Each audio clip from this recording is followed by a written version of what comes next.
कार्यकर्ताओं को धन्यवाद देता हूँ।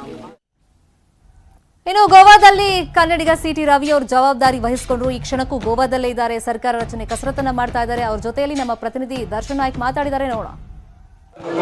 ಗೋವಾ ರಾಜ್ಯದಲ್ಲಿ ಬಿಜೆಪಿ ಪಕ್ಷ ಅತಿ ದೊಡ್ಡ ಪಕ್ಷವಾಗಿ ಹೊರಹೊಮ್ಮಿರತಕ್ಕಂಥದ್ದು. ಗೋವಾದಲ್ಲಿ ಮತ್ತೆ ಕಮಲ ಅರಳಿಸಲು ಬಿಜೆಪಿ ನಾಯಕರು ಮುಂದಡಿಯನ್ನ ಇಟ್ಟಿದ್ದಾರೆ. ಈ ಗೆಲುವಿನ ಸಂಭ್ರಮದ ಬಗ್ಗೆ ನಮ್ಮ ಜೊತೆ ಮಾತನಾಡಲಿಕ್ಕೆ ರಾಷ್ಟ್ರೀಯ ಪ್ರಧಾನ ಕಾರ್ಯದರ್ಶಿ ಆದಂತ ಸಿಟಿ ರವಿ ಅವರು ಇದ್ದಾರೆ. ಅವ್ರ ಜೊತೆ ಈಗ ಗೆಲುವಿನ ಸಂಭ್ರಮದ ಮಾತನ್ನ ಕೇಳೋಣ. ಸರ್, ಈಗ 19 ಕ್ಷೇತ್ರದಲ್ಲಿ ಬಿಜೆಪಿ ಗೆದ್ದಿರತಕ್ಕಂಥದ್ದು, ಇನ್ನು 20 ಕ್ಷೇತ್ರದಲ್ಲಿ ಬಿಜೆಪಿ ಗೆದ್ದಿರತಕ್ಕಂಥದ್ದು. ಇನ್ನು ಜೊತೆಗೆ ಪಕ್ಷೇತರರು ಕೂಡ ಬೆಂಬಲವನ್ನು ಭಾರತೀಯ ಜನತಾ ಪಾರ್ಟಿಗೆ ಡಿಕ್ಲೇರ್ ಮಾಡಿದ್ದಾರೆ. ಮ್ಯಾಜಿಕ್ ನಂಬರ್ ಏನಿದೆ ಅದನ್ನು ಗೋವಾ ಜನ ಆಶೀರ್ವಾದ ಮಾಡಿ ಕೊಟ್ಟಿದ್ದಾರೆ. ನಾವೊಂದು ರೆಕಾರ್ಡ್ ಬ್ರೇಕ್ ಮಾಡಿದ್ದೀವಿ. ಗೋವಾ ಜನತೆಯ ಆಶೀರ್ವಾದದಿಂದ ರೆಕಾರ್ಡ್ ಬ್ರೇಕ್ ಮಾಡಿದ್ದೀವಿ. 3ನೇ ಬಾರಿಗೆ ಯಾವುದೇ ಒಂದು ಸರ್ಕಾರ ಗೋವಾದಲ್ಲಿ ಒಂದು ಪಕ್ಷ ಕಂಟಿನ್ಯೂಯಸ್ ಆಗಿ ಅಧಿಕಾರಕ್ಕೆ ಬಂದಿಲ್ಲ.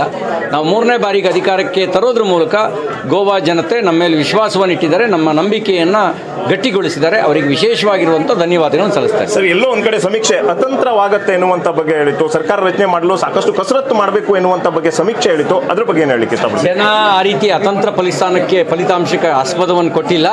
ಸ್ಥಿರ ಸರ್ಕಾರ ಮತ್ತು ಅಭಿವೃದ್ಧಿ ಅದಕ್ಕೆ ಆದ್ಯತೆ ಕೊಟ್ಟು ಬಿಜೆಪಿಯನ್ನು ಆರಿಸಿದ್ದಾರೆ. ಸರ್, ಮನೋಹರ್ ಪರಿಕರ್ ಅವರ ನಿಧನದ ಬಳಿಕ ಇದು ಮೊದಲ ಚುನಾವಣೆ. ಅವರ ಲೆಗಸಿ ನಿಮಗೆ ಹೆಲ್ಪ್ ಆಯ್ತಾ ಅಥವಾ ಬಿಜೆಪಿ ಲೆಗಸಿ ನಿಮಗೆ ಹೆಲ್ಪ್ ಆಯ್ತಾ ಅಂತ? ನೋಡಿ, ಮನೋಹರ್ ಪರಿಕರ್ ಲೆಗಸಿ ಬೇರೆ ಅಲ್ಲ, ಬಿಜೆಪಿ ಲೆಗಸಿ ಬೇರೆ ಅಲ್ಲ.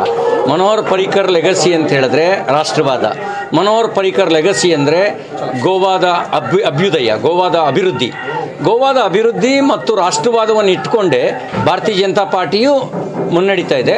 ಅದೇ ವಿಷಯವನ್ನು ಮುಂದಿಟ್ಟುಕೊಂಡು ಮನೋಹರ್ ಪರಿಕರ್ ಅವರು ಕೂಡ ಕೆಲಸ ಮಾಡಿದರು. ಹಾಗಾಗಿ ಮನೋಹರ್ ಪರಿಕರ್ ಅವರ ಲೆಗಸಿ ಬೇರೆ, ಬಿಜೆಪಿ ಲೆಗಸಿ ಬೇರೆ ಇರಲಿಕ್ಕೆ ಸಾಧ್ಯ ಇಲ್ಲ. ಎರಡೂ ಕೂಡ ಒಂದು ನಾಣ್ಯದ ಎರಡು ಮುಖಗಳು. ಒಂದು ಮುಖವಾಗಿ ಮನೋಹರ್ ಪರಿಕರ್ ಇದ್ದರೆ ಇನ್ನೊಂದು ಮುಖವಾಗಿ ಭಾರತೀಯ ಜನತಾ ಪಾರ್ಟಿ.